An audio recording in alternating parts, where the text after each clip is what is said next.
Graça e paz, cara amiga, caro amigo que acompanha diariamente a nossa meditação sobre a Palavra de Deus na Santa Liturgia, nessa nossa Páscoa semanal, neste nosso domingo.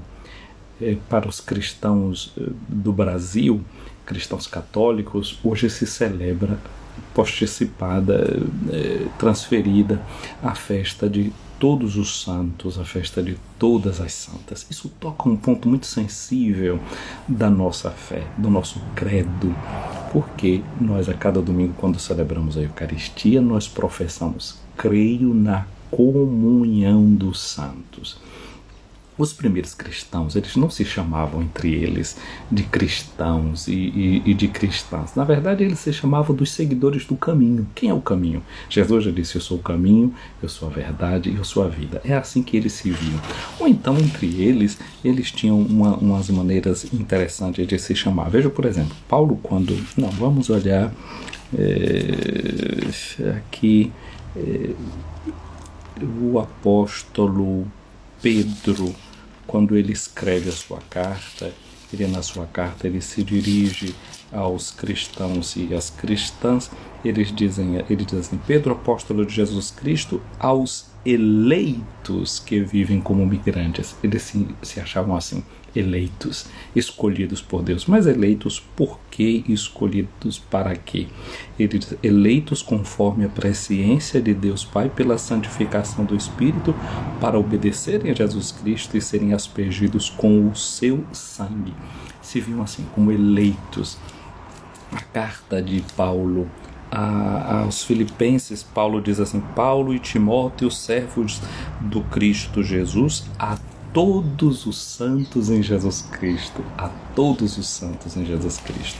Eles se viam assim, como santas, como santos. Essa era a forma que internamente os cristãos se enxergavam. Paulo, apóstolo de Jesus Cristo, pela vontade de Deus, aos santos que moram em Éfeso. Assim se dirige Paulo na carta aos Efésios. Ou então, a carta que nós encontramos, a carta de Paulo aos Romanos, ele também diz, Paulo, que é separado para o anúncio do Evangelho, diz: a vós que estáis em Roma, amados de Deus e santos por vocação. Amados de Deus, santos por vocação.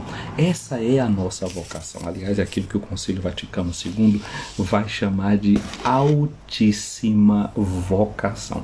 O ser chamado de cristãos é um título que quem é de fora da comunidade deu para eles. Até um título que viam com um certo desprezo, não é? Porque Christos vem da palavra hebraica Messias, o ungido. Cristãos significa dizer, por isso, os ungidos, os seguidores daquele que se dizia o ungido, no caso Jesus Cristo. Talvez tenha até por detrás desse título dado aos seguidores de Jesus uma espécie de troça, uma espécie de mofa, até porque Jesus, que se apresentou e os cristãos viam como o Messias, como ungido, termina morrendo na cruz. Então essa era uma forma de troçar com a fé cristã. Mas os cristãos internamente se viam como irmãos amados, como eleitos e, sobretudo, com esse título santo. Portanto, quando hoje nós celebramos a festa de todos os santos, nós não apenas estamos celebrando a festa daqueles que estão no céu. Você lembra que quando eu falei muitas vezes meditando sobre o mistério da morte, eu dizia que o cemitério é um lugar que fala do nosso futuro, porque nós morreremos, e é um lugar que fala do nosso futuro, porque nós ressuscitaremos. A festa de todos os santos é também uma festa que diz respeito à nossa vida futura, porque a glória de Deus é aquilo que nos toca, mas diz respeito também ao nosso presente. Diz respeito ao nosso presente, porque viu como é que os cristãos estavam vivendo, caminhando nesse mundo e se chamando mutuamente de santas e de santos. Essa é a nossa vocação, essa é a nossa chamada. E quando hoje a igreja põe diante dos nossos olhos essa multidão infindável de homens e de mulheres que nós chamamos de santos, todos os santos juntos, não se trata de santos só que está no calendário da igreja, que estão sobre os altares, mas fala de gente que realizou essa sua vocação. Então isso significa dizer que a gente está celebrando uma vocação que é possível de ser concretizada. Se eles conseguiram, eu também posso conseguir. Santo Agostinho justamente olhava nessa perspectiva, e Santo Inácio de Loyola, nos seus exercícios espirituais, quando ele olhava para a vida dos santos, ele teve um acidente, uma bala atingiu a sua perna, ele gostava muito de ler romances de cavalaria, e não tendo livros de romances de cavalaria naquele castelo onde ele estava vivendo a sua convalescência, ele começou a ler um livro que era chamado de Flos Sanctorum, a Flor dos Santos, e lendo sobre a vida dos santos ele pensava e ele meditava, mas se São Francisco conseguiu, se São Domingos conseguiu, se Santa Clara conseguiu, por que é que eu não consigo? E ele dizia, se estes, et iste, e estas conseguiram, cur non nego, por que eu não? Então essa é a grande pergunta, da festa de todos os santos, por que eu não? E a vida dos santos passa a ser uma inspiração para cada um de nós, passa a ser uma motivação para cada um de nós, de que é possível naquele pequeno da nossa vida conseguir vencer, conseguir dar certo. E aí nós contamos com o exemplo dos santos, mas nós contamos também com outro dado que é muito interessante, que é a comunhão dos santos. O que é a comunhão dos santos? É o fato de você ter sido batizada, de eu ter sido batizado, e fomos enxertados em Cristo. Então, o santo, na verdade, é que você vai para a missa hoje, ninguém que está me acompanhando aqui já foi à missa hoje, então nós estamos, ou já fomos, ou iremos ainda, né? Ter ido, eu acho um pouco cedo, mesmo quem está aqui do lado de cá da Europa está cedinho ainda para já ter ido em uma missa. Aí na missa a gente diz que somente vós sois o santo, só vós sois o Senhor. Então só Deus é santo. Então se nós podemos ser chamados de santos, somos santos por participação. Vamos proclamar no santo da missa, santo, santo, santo, Senhor Deus do universo. Só Deus é santo. Agora essa santidade de Deus, na medida que nós somos batizados, enxertados no corpo de Cristo, essa santidade nos é transmitida. Nós somos capacitados para viver a santidade, para realizarmos aquilo que o nosso coração anela, aquilo que o nosso coração deseja, de poder viver humanamente em plenitude, porque a santidade, no fundo, é viver em plenitude. E a primeira leitura de hoje mostra o livro do Apocalipse, fala de uma multidão inumerável de homens e de mulheres que vêm com as roupas alvejadas no sangue do Cordeiro. Eu vi então o número dos que tinham sido marcados, eram 144 mil de todas as tribos dos filhos de Israel. 144 é 12 por 12 vezes 1000, 144 mil. É o povo da antiga e da nova aliança, não é, que recebe essa salvação que vem de Deus, de todas as nações, tribos, povos e línguas, e que ninguém podia, depois disso viu uma multidão imensa de gente de todas as nações, tribos, povos e línguas, que ninguém podia contar. Ou seja, esse número da santidade que é inumerável, não cabe nas nossas contas, que com a razão a gente não consegue entender, não consegue raciocinar e acompanhando com a conta.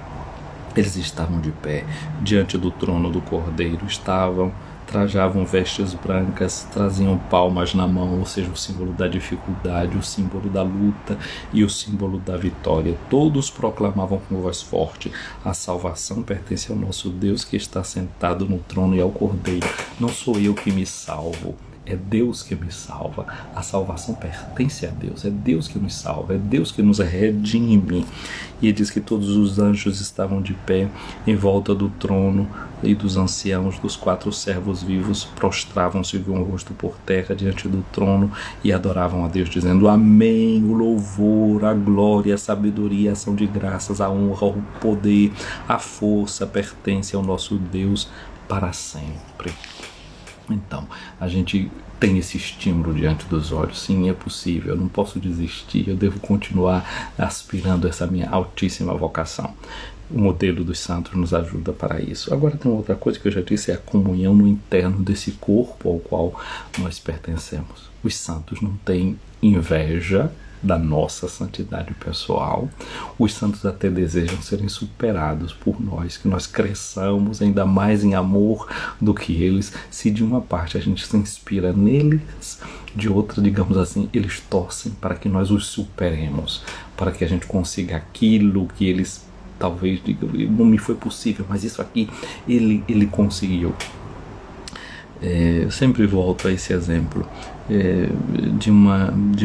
teve quando houve as Olimpíadas nos Estados Unidos,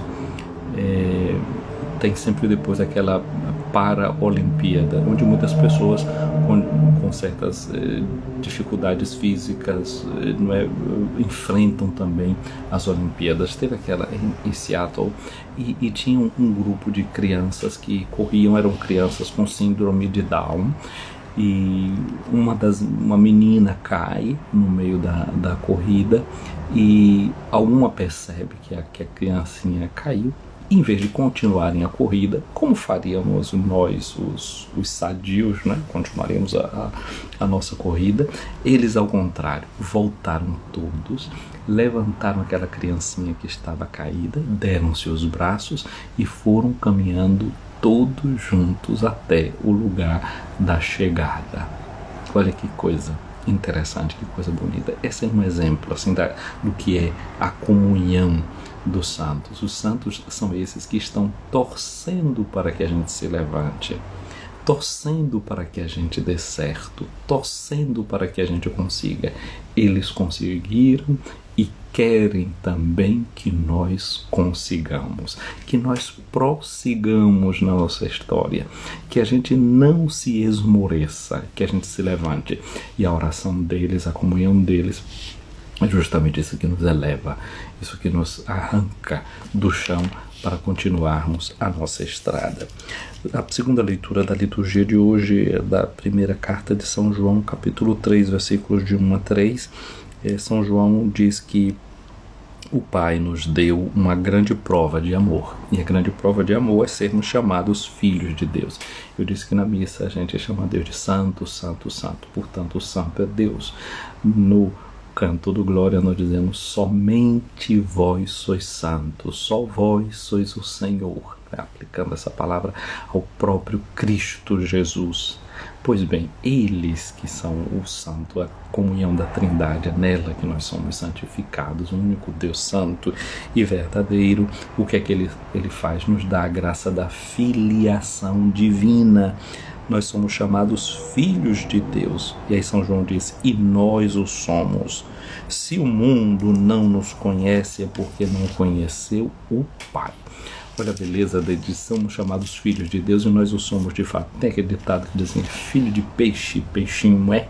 Então, portanto, essa a vocação à santidade é a vocação à divinização do nosso ser. É para que a gente deixe ressaltar em nós aquilo que nós somos. Agora, se é verdade que o mundo muitas vezes não reconhece essa nossa vocação à santidade, e nós reconhecemos que o chamado de Deus para nós é esse, de nós sermos sempre mais semelhantes a Ele.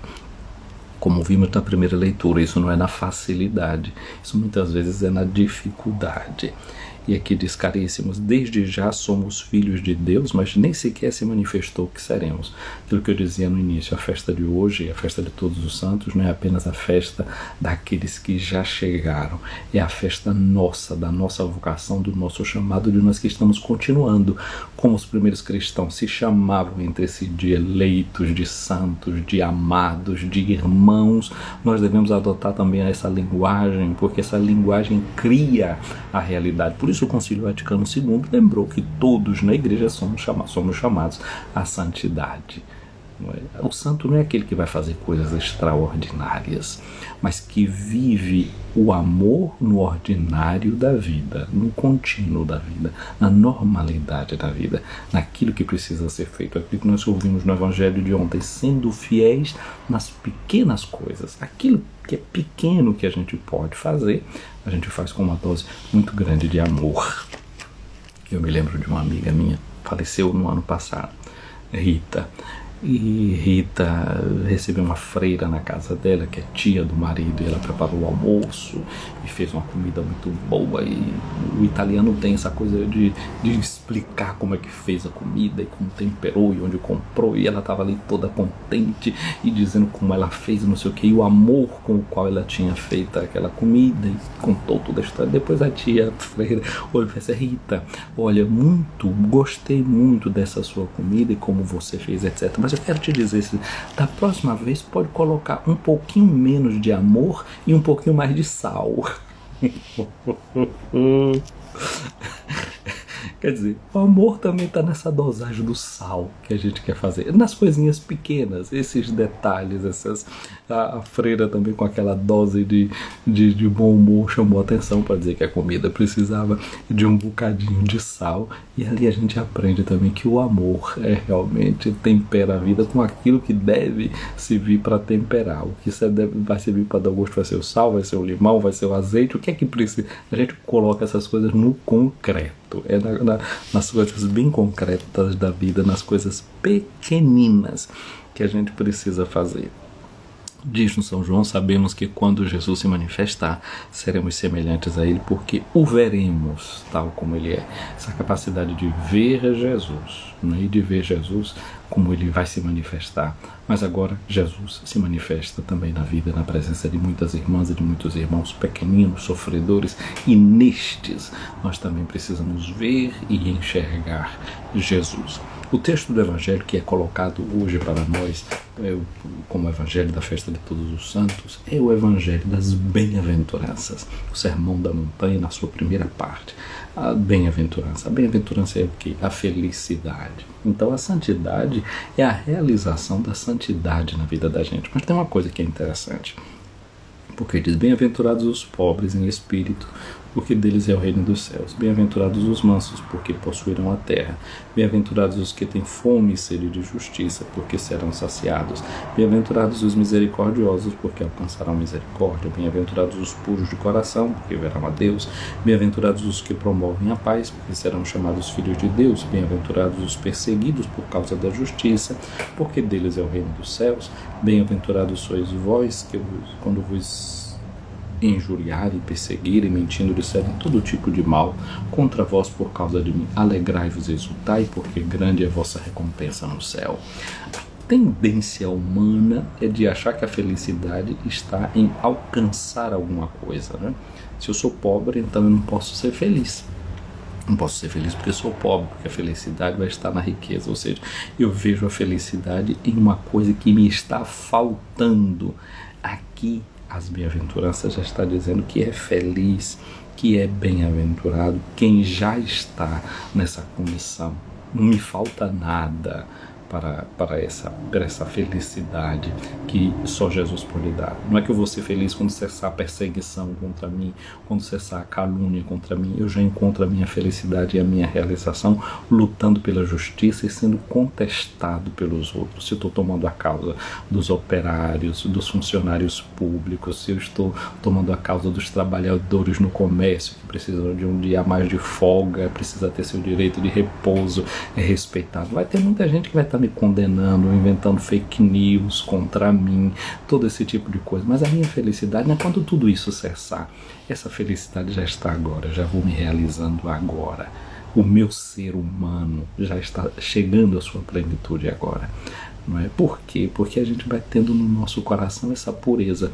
O puro de coração é aquele que o coração não tem nada misturado. O que é um café puro? Não é um café que não está misturado com outras ervas, com outras coisas lá pelo meio. Um óleo puro é um óleo que vem só daquela planta que está dizendo que o óleo vem. Não tem nenhuma mistura. O puro de coração, portanto, é aquele que só tem Deus no coração dele. Não tem outros interesses.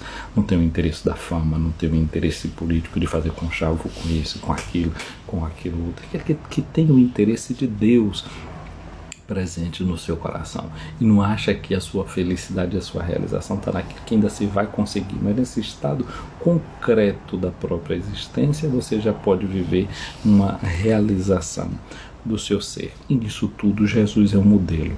Jesus é um modelo da felicidade, porque ele é quem encarna esse estilo de pobreza, e aqui a pobreza é essa pobreza de Jesus, né? Quando ele encontrou o pobre Bartimeu pedindo esmola, ele disse: você é feliz, bem-aventurado porque você é pobre. Não, tratou de dar para ele, de promovê-lo naquilo que era a necessidade concreta que ele tinha.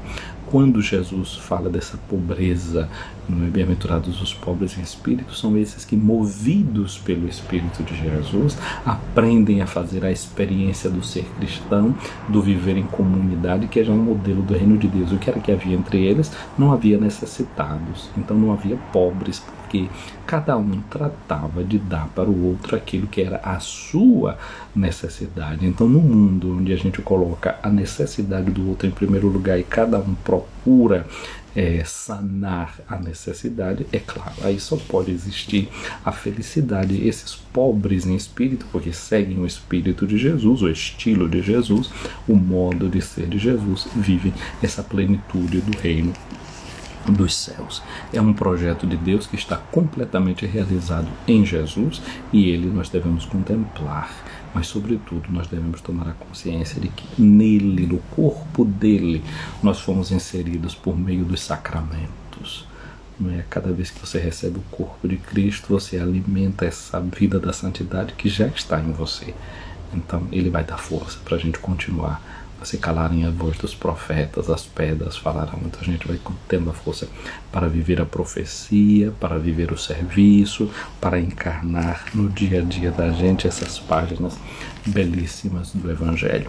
Quero desejar para você, minha amiga, meu amigo, um domingo abençoado, um domingo no qual a gente toma consciência de que esse chamado de Deus para nós é para que nós sejamos cada vez mais semelhantes a Ele. Deus é amor.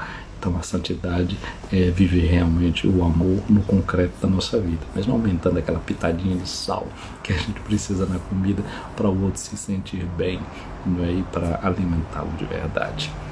O Senhor esteja acima de ti para te proteger. O Senhor esteja atrás de ti para te defender, à tua frente para te guiar, ao teu lado para te acompanhar, dentro de ti para te abençoar.